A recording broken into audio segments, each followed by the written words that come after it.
mayam ay wam hai ke ba ai na sumogi family nupa gi family da hari se rose ka amadi nupi nu romari ba adu ani du ka ke do ba masa ya na ga to ba nga ta ne ba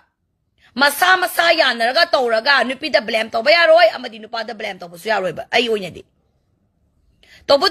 akhoi nu udwe sa legally moi siele waroi popura ba ne ba moi legal bound to gra ba ne ba waroi popura ba ne ba moi se waroi popura ba leira ba nupi nupa matana atopa nupa sen ba ya de atopa nupi sen sunya ya de ba masigi wasidi nupa mayum na nupi mayum sida haiza ga da bani pa mayum du na nupi du pam dre ha ba ta ga su nupi du ki maram sar phajadre ha ba ta ga su ko du ki waroi popuri no why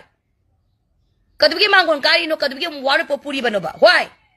waroi popura ga leira ba rose kakta ki wana te everything ne nupa mana waroi popura ga siela ga waroi popura ga leira ba nupa matana atopa nupi sen ma de man atopa nupi sen ning mata ga su hani ki case to lo shana ga da bane do aina mapada haizagi ba sa noi hojikti amana su kauni kon ni maduna kwai fa badi noi legally chatlo ha bane ba legally chalo legal da law da sangzo ha bane ba na koi imung manung da law da police surrender to